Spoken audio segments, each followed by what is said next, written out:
in Salonika, the cemetery, how it was before, and there are a few stones left. Synagogues were destroyed, Alta, the Demotico. 87% of the Greek Jews perished during the Holocaust. And yet Greece is the first country of occupied Europe to decree return of Jewish properties to their owners, or if they didn't have any, to the fourth generation, to the Central Jewish Council, which was formed at the time to help the rest of the Jews.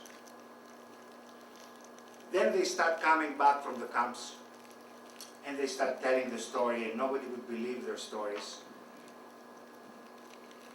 And they were coming down from the mountains. Unfortunately, for some of them, the journey was not over. Because as I said, there was a civil war in Greece. So coming down from the mountain, you're labeled communist, and if you're labeled communist, you have to end up in exile. And you can see a picture from an island, one of the many Greek islands were used as exile places.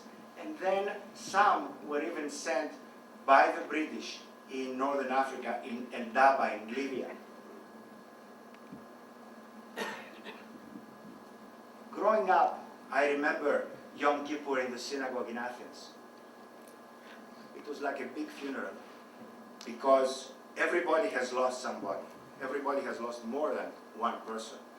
So everybody was in tears, and it was, as I said, a big memorial. At the same time, the State of Israel was established in 1948, and some of these orphans of the war, the man in front is one of their saviors. The family is gone, so the kids are sent to Israel. And certainly several adults also, many adults, moved also to Israel. They were totally destroyed. They didn't want to keep the memory of Greece because it was all sad memory, not because of the Greeks. And then came the newer generation, my generation. Children came back and brought some smile in these older faces that had suffered so much. Now we have to pay our dues. This is a picture of the Bishop of Chalkis, Gregory. Chalkis is a town about an hour and a half north of Athens with about 3,000 Jewish community. And Gregory was instrumental not only in saving all the sacred objects and the Torah from the synagogue, but also in helping the Jews and connecting them with priests and with the resistance. And you can see the Rabbi Barzilai and Bishop Gregory being honored. That's probably sometime in the 50s. Remember I told you there was a place in Athens with zero loss. This is again a unique situation. There is no place in occupied Europe with zero loss of Jewish population except for the island of Zakynthos, south of Corfu. And this again is due to these two individuals, the bishop, Chrysostomos, and the mayor of the city, Lucas Carrere. They both had studied in Germany, they both were very fluent in German, and when the German officer called them and asked them for the list of the Jews, they came back with two names.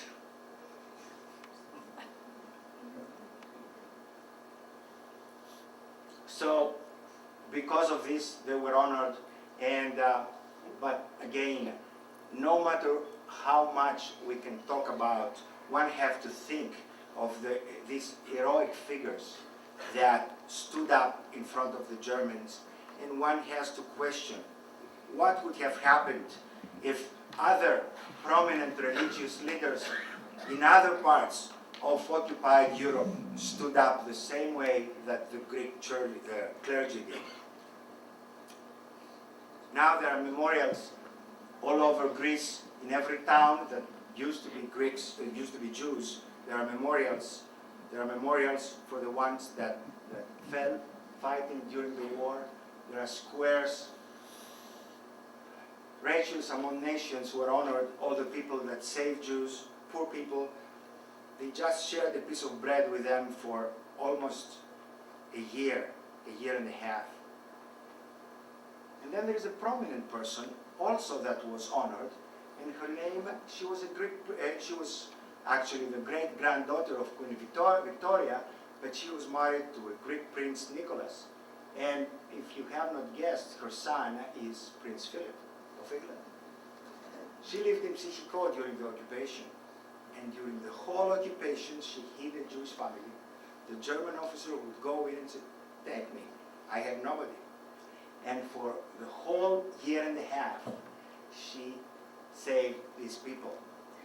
And many years later, after her death, Philip received the honor at Yad Vashem in Jerusalem. It took a long time for these stories to come out. When I was growing up, it was just silence. Nobody wanted to talk about, nobody wanted to come forward and say what was happening or what happened. It was very traumatic. And then suddenly, people start writing their memoirs. And those memoirs are really incredible stories. There was a violinist in Auschwitz that survived while his wife died. And there was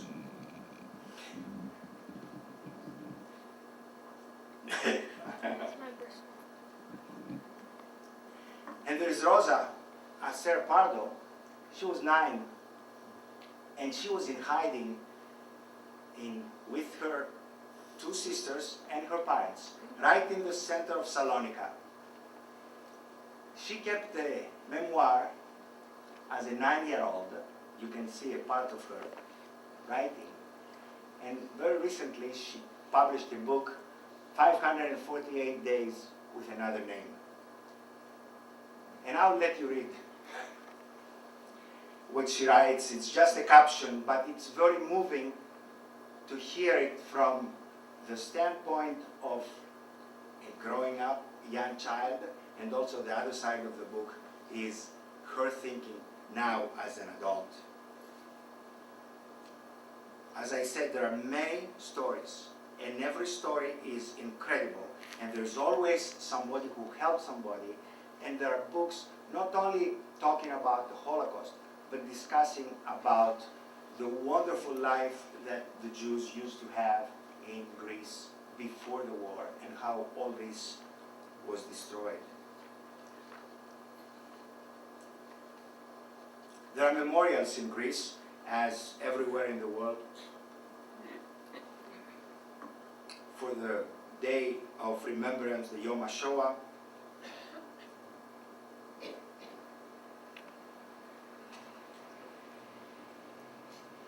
This is, go ahead.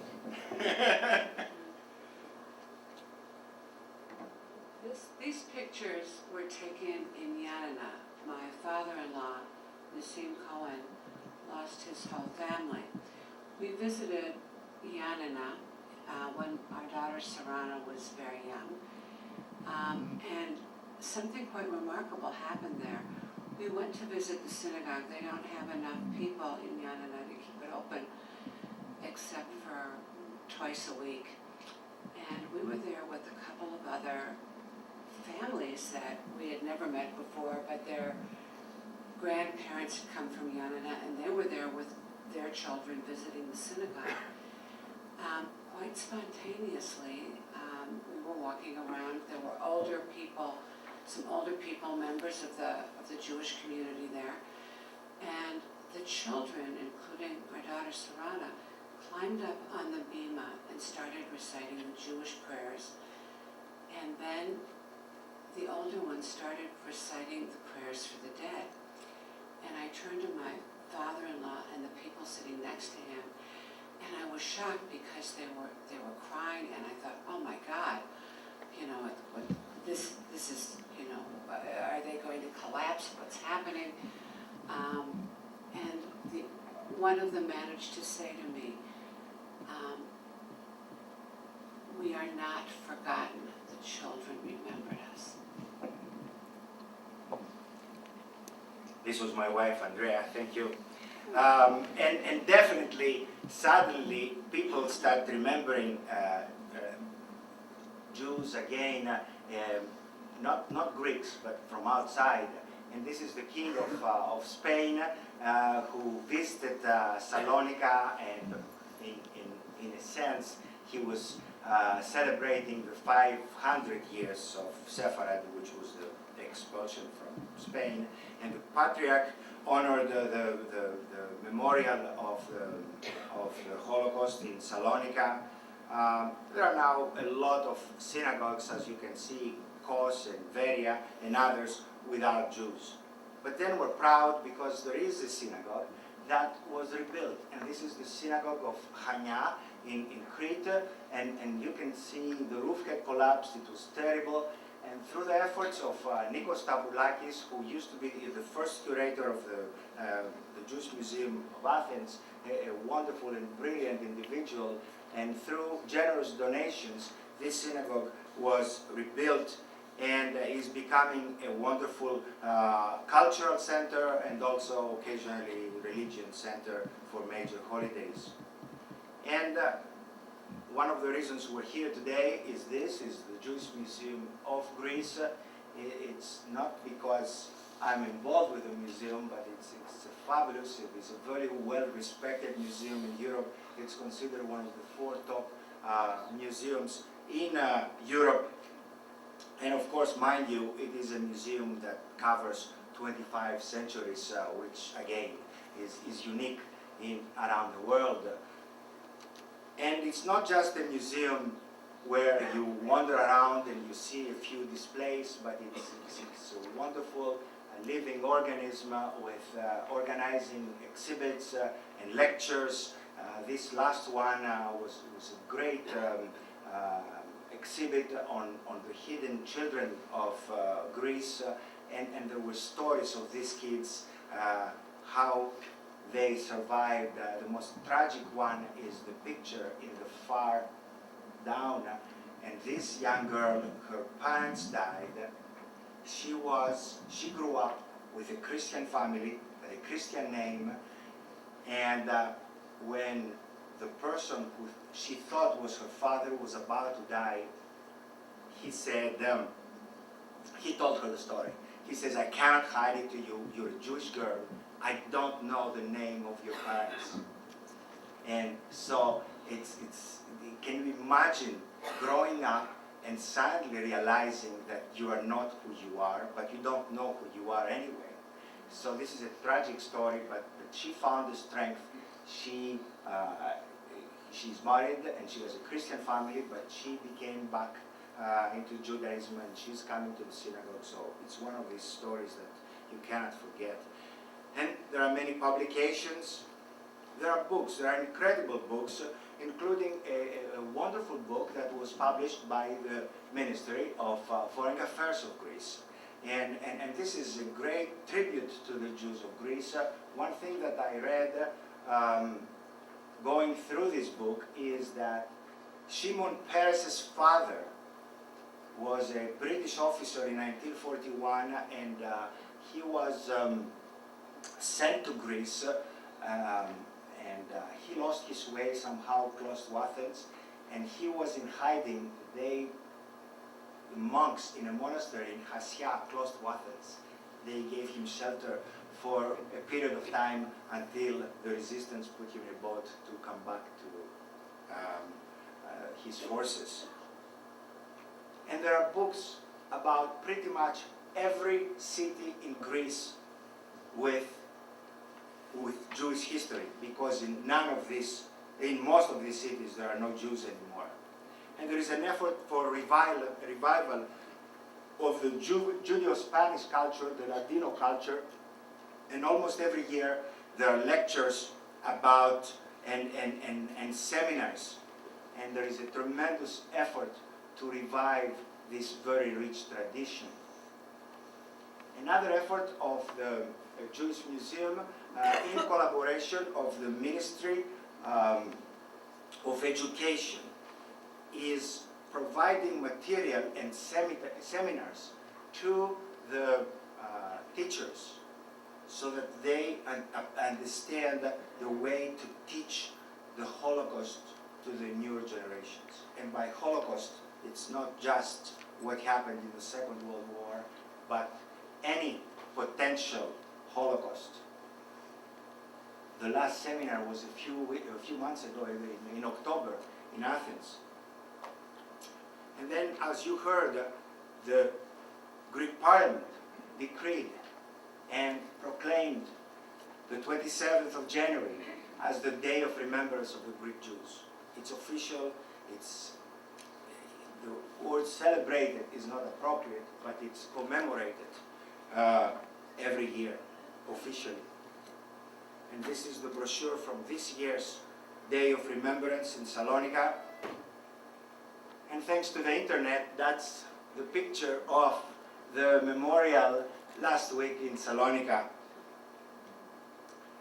There are happy events also. This was a village and a park, actually, that was built in Israel, in a kibbutz that is very strong, that has a very strong Greek population, in commemoration of the Olympic Games 2004 of Athens.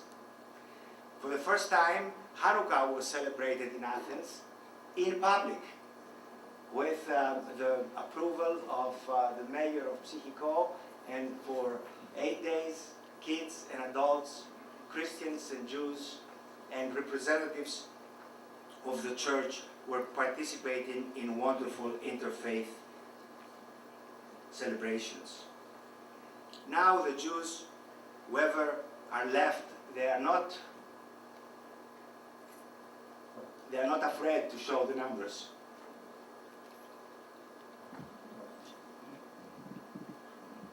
And they are not afraid to march when neo-Nazism is growing back in Germany. But this generation is dying off fast, and they take with them in their graves, on their graves, the numbers from Auschwitz. And fortunately, there is a new generation that we hope will carry the torch and maintain our Greek and Jewish rich tradition. Thank you very much.